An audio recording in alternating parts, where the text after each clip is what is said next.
नमस्कार, good evening, सत श्री अकाल। एक बार फिर आप तमाम लोगों का स्वागत है क्राइम तक की कहानी के इस एपिसोड में। उम्मीद है पूरी फैमिली अच्छी होगी, अपना और अपनों का ख्याल रख रही होगी। इंदौर में एक ट्रांसपोर्ट कारोबारी की फैमिली रहती थी। ये फैमिली रघुवंशी फैमिली। इनके एक बेटे राजा रघुवंशी की मई में ही शादी होती है, 11 मई को। राजा रघुवंशी की शादी सोनम नाम की एक लड़की से होती है। ये शादी दोनों घर वालों की मर्जी से हुई थी। शादी की सारी चीज़ें ठीक ठाक हो जाती हैं। इसके बाद एक हफ्ता बीत जाता है। पहले से ये तय था कि शादी के बाद पति पत्नी हनीमून मनाने के लिए असम जाएंगे। उससे पहले इनका प्लान कश्मीर जाने का था, श्रीनगर, लेकिन पहलगाम में जो कुछ हुआ उसके बाद की सारी चीज़ें, तो घर वालों को थोड़ा सा डर लगा। उन्होंने कहा कश्मीर मत जाओ, कहीं और जाओ। तब उन्होंने कहा चलो असम चलते हैं। असम में कामाख्या मंदिर के दर्शन भी करने थे। तो 11 मई को शादी हुई और 20 मई को ये पति पत्नी यानी कि राजा रघुवंशी और उनकी वाइफ सोनम इंदौर से फ्लाइट पकड़ते हैं। कनेक्टिंग फ्लाइट थी इंदौर से बेंगलुरु और फिर बेंगलुरु से गुवाहाटी। 20 मई की शाम ये लोग गुवाहाटी पहुंच जाते हैं। गुवाहाटी में रुकते हैं, वहाँ कामाख्या मंदिर के दर्शन करते हैं और फिर 22 मई की सुबह ये दोनों गुवाहाटी से मेघालय के लिए निकल पड़ते हैं। मेघालय में शिलोंग पहुंचते हैं और शिलोंग में चेरापूंजी के पास एक होम स्टे, इसे आप होटल भी नहीं कहेंगे, उस जगह पर जो बिल्कुल पहाड़ों और वादियों के बीच में, वहाँ पर चेक इन करते हैं। चेक इन करने के बाद 22 मई को ही ये लोग वहाँ एक एक्टिवा स्कूटी रेंट पर लेते हैं। अमूमन हिल स्टेशन पर ऐसी जगहों पर स्कूटी और ये सारी चीज़ें किराए पर मिलती हैं। तो राजा रघुवंशी भी एक स्कूटी किराए पर लेती हैं और अपनी वाइफ सोनम के साथ इधर उधर घूमते हैं, फिर ट्रैकिंग करते हैं, फिर वापस आते हैं। 22 मई की तारीख बीत जाती है। अब अगला दिन 23 मई की सुबह थी। 23 मई को ये लोग जिस होम स्टे में रुके थे वहाँ से चेकआउट करते हैं सुबह करीब 6 बजे। वहाँ से निकलने के बाद अब ये स्कूटी इनके पास थी, आसपास ही कहीं शायद इन्हें और रहना था। अब उस दोपहर को राजा ट्रैकिंग पे निकल जाते हैं। काफ़ी ऊंचाई पे जाते हैं 3, और ट्रैकिंग के दौरान अब जो सोनम थी वो एक कैफ़े शॉप पे रुक जाती है। 23 मई दोपहर के करीब 1:30 बजे थे। 1:30 बजे सोनम के मोबाइल पर उनकी मदर इन लॉ यानी सास का फ़ोन आता है, राजा रघुवंशी की माँ का। फिर सास बहू में बातचीत होती है। वो बताती हैं, वो इत्तेफाक से बातचीत राजा की मम्मी के मोबाइल में रिकॉर्ड भी हो जाती है। और उस बातचीत में वो बताती हैं कि मैं इस वक्त यहाँ एक कैफ़े शॉप पर हूँ। राजा जो है वो नीचे गए हुए हैं, कुछ झरना है उसे देखने के लिए, और वो हाँफ रही थी। बताती हैं कि चढ़ाई काफ़ी थी। फिर ये भी बताती हैं कि उनका व्रत था और यहाँ खाना वाना उतना अच्छा मिल नहीं रहा। तो सास बहू के बीच में सारी बातचीत होती है। उसके बाद फ़ोन रख दिया जाता है। ये बात 1:30 बजे की है, 23 मई। 2 बजे के बाद अब घर वाले फिर से फ़ोन मिलाते हैं, लेकिन फ़ोन बंद। अब घर वाले राजा का फ़ोन मिलाते हैं, इत्तेफाक से मोबाइल वो भी स्विच ऑफ। 1:30 से लेकर 1:45 तक के आसपास बातचीत हुई और 2 बजे रहस्यमयी तरीके से हस्बैंड वाइफ दोनों यानी राजा और सोनम के मोबाइल स्विच ऑफ हैं। उन्हें लगा कि यहाँ कुछ नेटवर्क का इशू होगा। और वो चेरापूंजी का इलाका, आपको पता है चेरापूंजी पूरी दुनिया में सबसे ज़्यादा बारिश या बरसात के लिए मशहूर है, और उसी चेरापूंजी से 1 किलोमीटर के फासले पर ये दोनों थे। तो 23 तारीख 2 बजे के बाद मोबाइल बंद। इसके बाद कोई बातचीत नहीं। पर घर वालों को इतनी फिक्र नहीं हुई कि नेटवर्क की इशू होगा। अब 24 मई की तारीख आ गई। 24 मई को फिर सुबह घर वालों ने फ़ोन मिलाया, लेकिन मोबाइल स्विच ऑफ, दोनों के, राजा के भी और सोनम के भी। अब उन्हें फिक्र हुई, लेकिन फिर भी उन्हें पता था कि जिस जगह पर गए हैं बहुत सारी चीज़ें हैं, जंगल है, खाई है, पहाड़ है, नेटवर्क का इशू तो होगा ही। तो दिल को तसल्ली देकर सब इंतज़ार करते रहे कि खुद ही फ़ोन आ जाएगा। लेकिन पूरी जो 24 मई है वो भी बीत जाता, कोई कॉल नहीं आता और मोबाइल अब भी बंद। अब घर वालों को फिक्र होने लगती है। इसके बाद 25 मई की तारीख आ गई। अब ये तीसरा दिन, क्योंकि 23 मई को बात हुई, फिर 23 दोपहर को नहीं हुई, 24 को नहीं हुई, अब 25 को भी ये लोग फ़ोन मिलाते रहे, लेकिन कोई उधर से रिस्पॉन्स नहीं, मोबाइल स्विच ऑफ, कोई कॉल आया नहीं। अब इन्हें लगा कि ऐसा नहीं हो सकता, क्योंकि राजा और सोनम अगर फ़ोन नहीं भी मिल रहा तो किसी पीसीओ से, लैंडलाइन से ज़रूर फ़ोन करते। कोई ना कोई बात हुई। अब घर वाले घबरा गए।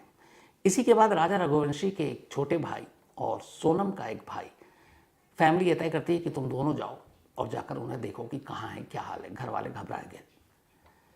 अब दोनों भाई फ्लाइट पकड़ते हैं और 26 को मेघालय पहुंचते हैं, शिलोंग जब जाते हैं तो वहाँ पर लोकल पुलिस के पास पहुँचते हैं तो उनकी तस्वीर लेकर बताते हैं कि ये लोग यहाँ आए थे, उसके बाद से गायब हैं। पुलिस रिपोर्ट लिखती है।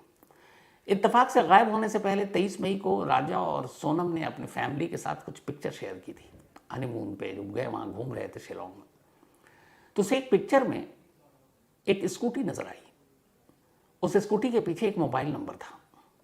जब ये दोनों भाई शिलोंग पहुंचे, राजा के और सोनम के, तो वो सारी तस्वीरें मोबाइल में देख रहे थे। अचानक उन्हें दिखा कि एक स्कूटी है। उन्होंने ये बताया भी था कि हमने एक स्कूटी ली है और खुद ही ड्राइव करके घूम रहे हैं आसपास। तो उस स्कूटी के पीछे जो मोबाइल नंबर था उस पर राजा के एक भाई ने कॉल किया। उसने बताया साहब हम लोग स्कूटी रेंट पे देते हैं। तो फिर उसने बताया कि ये नाम है, ये चेहरा है, आपने स्कूटी दी है। फिर ये जाकर उस स्कूटी वाले से मिलते हैं। वो बताता है कि हाँ 22 मई को ये आए थे मेरे पास और रेंट पर हमसे स्कूटी ले गए, लेकिन उसके बाद से इनका पता नहीं है और स्कूटी भी उन्होंने अभी वापस नहीं की। अब दोनों भाई और परेशान पुलिस को जाकर बताते हैं। जब पुलिस को बताते हैं स्कूटी वाली बात तो पुलिस आसपास के इलाकों में पता करना शुरू करती है। तो पता चला कि 25 मई की रात वहीं एक पहाड़ी इलाके की एक पार्किंग के करीब एक लावारिस स्कूटी पाई गई है। उसकी रिपोर्ट लिखी हुई थी। जब उस पुलिस में जहाँ इस स्कूटी की रिपोर्ट लिखी थी उसका नंबर ट्रेस किया गया तो पीछे वही नंबर, और फिर ओनर को फ़ोन किया गया। उसने कहा साहब ये स्कूटी है जो राजा रघुवंशी नाम के शख्स ने हमसे किराए पर ली। अब वो स्कूटी लावारिस हालत में पड़ी है। किसी ने फ़ोन किया यहाँ एक लावारिस स्कूटी पड़ी है, तो फिर पुलिस आई, ले गई थाने में। अब यहाँ से मामला और संगीन हो गया कि दो अजनबी इंदौर से इतनी दूर मेघालय पहुँचते हैं। 3 दिन से मोबाइल स्विच ऑफ है, घर वालों को कोई कॉल नहीं कर रहे हैं। जो स्कूटी किराए पर ली वो स्कूटी भी गायब है। अब उस स्कूटी वाले के ज़रिए उन दोनों की पुलिस ने जब तफ्तीश शुरू की कि ये लोग यहाँ पहुँचे 22 को, तो कहाँ कहाँ गए। तो जब पुलिस ने तफ्तीश की तो पता चला कि एक गेस्ट हाउस या लॉज जैसी जगह थी, स्टे होम, जो जनरली टूरिस्ट यूज़ करते हैं क्योंकि बिल्कुल पहाड़ी जंगल जैसा इलाका। तो 22 मई को उन्होंने चेक इन किया था। अब पुलिस वहाँ तक गई, रजिस्टर पे नाम पते सब मिले, लेकिन वहाँ पता चला कि 23 मई को ये लोग चेकआउट कर चुके थे। वहाँ कमरे उमरे की तलाशी में कोई चीज़ मिली नहीं। अब दोनों भाई वहाँ हैं, पुलिस में रिपोर्ट लिखाई जा चुकी है, पुलिस ढूंढ रही है। थोड़ी सी लैंग्वेज बैरियर भी आ रहा प्रॉब्लम। यहाँ इंदौर में फैमिली परेशान। फिर इंदौर में परिवार ने जाकर इंदौर के पुलिस कमिश्नर से मदद मांगी। कहा कि ये 2 बच्चे हनीमून मनाने के लिए गए और इनका कोई सुराग नहीं, मोबाइल बंद, और वो जगह ऐसी जहाँ पे शायद कोई मदद भी नहीं मिल रही है। उनकी शिकायत ये भी कि शायद मेघालय पुलिस उतनी सीरियसली ढूंढ नहीं रही है। तो फिर इंदौर पुलिस ने मेघालय पुलिस को कांटेक्ट किया और कहा कि आप इन्हें ढूंढें। मेघालय पुलिस भी अब हरकत में आई। तलाश जोरों शोर से शुरू हुई, सर्च ऑपरेशन टीम बनाई गई। लेकिन दिक्कत ये थी कि मौसम खराब, वैसे ही बारिश, वहाँ बेइंतहा खाई, पहाड़, जंगल, तो सर्च ऑपरेशन में भी दिक्कत आ रही थी। इसी दौरान 28 मई को एक सर्च टीम तलाश करते हुए जो इधर उधर भटक रही थी, जंगल में 2 लावारिस बैग उन्हें नजर आता। उस बैग को देखते हैं, बैग में कुछ कपड़े थे, ज़रूरत के सामान थे। अब वो बैग है, वो बैग उस जगह से मिला जहाँ पे ये दोनों जिस स्टे होम में ठहरे थे, कुछ ही दूरी पर, लेकिन जंगल के किनारे पड़ा हुआ। उन दोनों बैग को पुलिस ने अब राजा और सोनम के भाइयों को दिखाया। वो बैग पहचान गए। उन्होंने कहा जी ये बैग उन्हीं की है। अब स्कूटी लावारिस मिली, बैग जंगल में जहाँ ये ठहरे थे स्टे होम उससे कुछ दूरी पर यूं ही लावारिस। अब मामला संगीन होता जा रहा था और ये चीज़ें हो रही थी। अब राजा और सोनम के घर वाले लगातार डर रहे थे, लेकिन सुराग कोई नहीं मिल रहा था। वक्त बीतता जा रहा था। अब 2 जून की तारीख आई। इन दोनों को गायब हुए लगभग 10वां दिन था। 2 जून सर्च ऑपरेशन की टीम जो लगी हुई थी, उसमें से एक टीम जो पहाड़ियाँ थी जहाँ से टूरिस्ट गुजरते थे उसके बराबर में एक खाई थी, तो एक टीम उस खाई में उतरी। जब उस खाई में उतरी तो अचानक वहाँ उसे एक अजीब सी चीज़ दिखाई दी। वो करीब गया तो देखा एक लाश पड़ी है। उसने फौरन अपने बाकी साथियों को खबर दी। उसके बाद बाकी के लोग उस खाई में उतरते हैं। बहुत ही खतरनाक टाइप की खाई, एकदम पहाड़ी के किनारे। रेस्क्यू टीम खाई में उतरती है, लाश को उठाती है।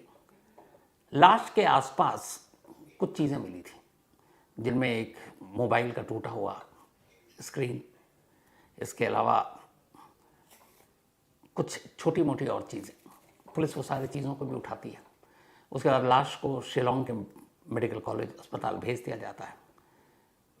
फिर अब वो दोनों भाई अभी भी वहीं कैंप किए हुए जो अपने भाई और भाभी को ढूंढने के लिए पहुंचे। पुलिस उन्हें इस लाश के बारे में जानकारी देती है। चूंकि 10 दिन हो गए, लाश की हालत बहुत ख़राब थी, चेहरा शिनाख्त के लायक नहीं था, तो उन्हें अस्पताल बुलाया जाता है कि आप देखिए, कपड़ों या बाकी चीज़ों से पहचानिए।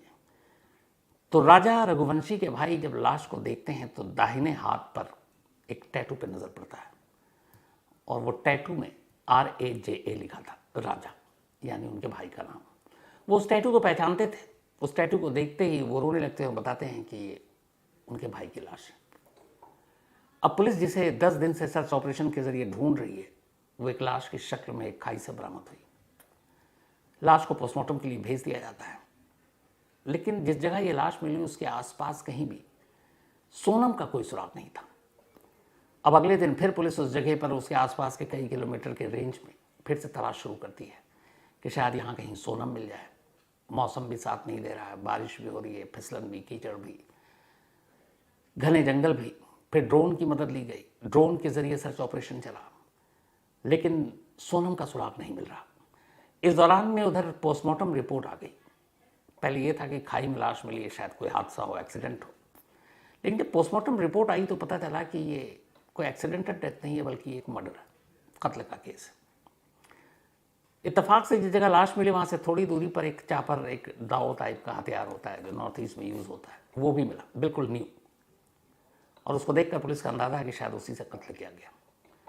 तो आला कत्ल यानी वेपन भी अब पुलिस के पास, लाश भी पुलिस ने बरामद कर ली। पोस्टमार्टम रिपोर्ट से कत्ल का मामला भी सामने आ गया। लेकिन सबसे बड़ा सवाल ये था कि राजा रघुवंशी की लाश तो मिल गई, लेकिन उनकी पत्नी सोनम कहाँ है? 2 जून को राजा रघुवंशी की लाश मिली थी। उसके बाद अब 4 जून हो गए, सर्च ऑपरेशन अब भी जारी है, लेकिन सोनम का कोई सुराग नहीं मिल रहा है। अब पुलिस सोनम को ढूंढने के लिए सर्च ऑपरेशन चला रही है और साथ साथ इस बात का पता लगाने की कोशिश कर रही है कि आखिर इंदौर से आया एक शख्स, एक कपल जिसको कोई वहाँ जानता नहीं है, जिससे किसी दुश्मनी का सवाल नहीं उठता, उसका कत्ल कौन करेगा और क्यों करेगा? जिस जगह वो लोग ठहरे उससे थोड़ी दूरी पर उन दोनों के बैग के पाए जाने का क्या मतलब? जिस जगह बैग मिला उससे 25 किलोमीटर दूरी पर वो स्कूटी पाए जाने का क्या मतलब? और लाश किसी तीसरी जगह पर पाए जाने का क्या मतलब? अब पुलिस तफ्तीश कर रही है। अभी तक फिलहाल 2 चीज़ें सामने आई। एक, जिस विजडॉग करके इलाका है जहाँ पे ये लोग ठहरे थे और जिस ये जगह पर रुके थे, इन्होंने चेक इन किया था, वो स्टे होम, वो थोड़ा सा बदनाम इलाका है। वहाँ कई लोकल गैंग हैं और कुछ टूरिस्ट के साथ वहाँ लूटपाट की वारदात हो चुकी है। एक हंगरी का भी शायद टूरिस्ट था जो 12 साल पहले वहाँ आया और उसके बाद गायब हो गया, बाद में उसकी लाश मिली। तो बहुत सारे ऐसे वहाँ पे बैड एलिमेंट्स हैं जो शायद लूटपाट कर सकते हैं। अब लाश के साथ जो बाकी चीज़ें मिली, तो भाई ने बताया कि राजा की उंगलियों में हीरे और सोने की अंगूठियाँ थी, कलाई पर ब्रेसलेट था और इन सब की कीमत करीब 10 लाख रुपए थी। तो क्या ये लूटपाट के लिए कत्ल हुआ? लूटपाट करने वाले कौन हैं? और अगर ये लूटपाट के लिए हुआ तो फिर राजा और सोनम अलग अलग कैसे हुए? जिस जगह पर राजा की लाश मिली, आसपास के इलाके को लगभग छान मारा पुलिस ने, वहाँ से अभी तक कुछ नहीं मिला। और सोनम कहाँ है, ठीक है, नहीं है? ये वो सारे सवाल हैं जिनकी इस वक्त मेघालय पुलिस तफ्तीश भी कर रही, सर्च ऑपरेशन जारी है।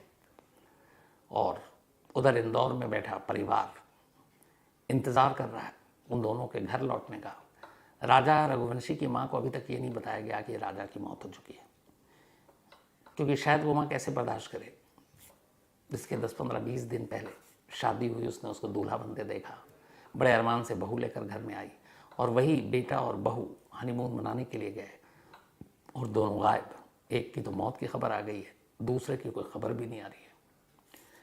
तो मेघालय पुलिस जांच कर रही है और दुआ यही है कि सोनम का सुराग मिल जाए, ऊपर वाला करे वो अच्छी हो, ठीक हो, सुरक्षित हो। तो जैसे इस केस में जो भी अपडेट आगे आएगा आपको ज़रूर बताऊंगा। तो फिलहाल आज की कहानी में इतना ही, लेकिन कहानी ख़त्म करूं उससे पहले वही अपना सिलसिला। आज जवाहर चौबे जी, इनका बर्थडे है, तो हैप्पी बर्थडे जवाहर जी। और ये भेजा है जय अनमोल चौबे जी ने। इसके अलावा काजोल राठौर, इनका भी आज बर्थडे है, हैप्पी बर्थडे काजोल जी। और ये ऋषभ राठौर की सिस्टर है, एंड थैंक यू ऋषभ खूबसूरत मेल के लिए। ओंकार दीप सिंह बारिया, इनका भी आज बर्थडे है, तो हैप्पी बर्थडे ओंकार दीप। और ये भेजा है प्रभजोत कौर जी ने, उनके बेटे हैं ओंकार। निशा एंड निर्भय, इनकी आज एनिवर्सरी है, तो निशा जी निर्भय जी आप दोनों को बहुत बहुत मुबारक शादी की सालगिरह। हाशमी बानो एंड बल्कि हशमी बानो एंड शमशाद हक, इन दोनों की भी आज मैरिज एनिवर्सरी है, तो शादी की सालगिरह के आप दोनों को बहुत बहुत मुबारक बधाई। कल आरसीबी पहली बार 18 साल बाद आईपीएल जीती। थोड़ा सा बीच में अगर पंजाब ने स्लो बैटिंग न की होती तो शायद कहानी कुछ और होती। खैर, उस जीत के बारे में तो आप सबको पता है, लेकिन आज एक अफसोसनाक हादसा हो गया। आरसीबी चूँकि 18 साल के लंबे इंतजार के बाद आईपीएल ट्रॉफी जीती थी, तो कल ही ये तय हो गया था कि आज बेंगलुरु में एक विक्ट्री परेड होगी और ये सारे प्लेयर्स पहुंचे बेंगलुरु। उसके बाद वहाँ से इनको बस में जो चिन्ना स्वामी स्टेडियम है बेंगलुरु को, वहाँ ले जाया गया। आरसीबी के सपोर्टर बहुत बड़ी तादाद में बेंगलुरु में निकल पड़े, सड़कों पर, मेट्रो बसों में, जो जिस तरीके से, और सभी का रुख स्टेडियम की तरफ था। स्टेडियम खचाखच भरा हुआ था, वहाँ के सीएम डिप्टी सीएम भी थे, और स्टेडियम के बाहर भी उतनी ही भीड़। अफसोस की बात यह है कि इसी भीड़ की वजह से भगदड़ मच गई। शायद इसकी उम्मीद नहीं थी किसी को, और इस भगदड़ में अभी आखिरी तक जो खबर है 7 से ज़्यादा लोगों की मौत की खबर है, बहुत सारे लोग घायल हैं। तो एक खुशी और जश्न का मौका और वो मातम में बदल गया। ऊपर वाले से दुआ यही है कि जो लोग घायल हैं वो जल्द ठीक हो जाए, और अब बाकी कैसे ये भगदड़ मची, कहाँ लापरवाही हुई, जांच होगी, सामने आएगी। तो मैंने कहा ये अपडेट आपको दे दूँ। तो फिलहाल कहानी में आज इतना ही। अब आपसे मुलाकात होगी कल रात 9 बजे किसी नई कहानी के साथ। तब तक अपना और अपनों का ख्याल रखिएगा। Thank you very much.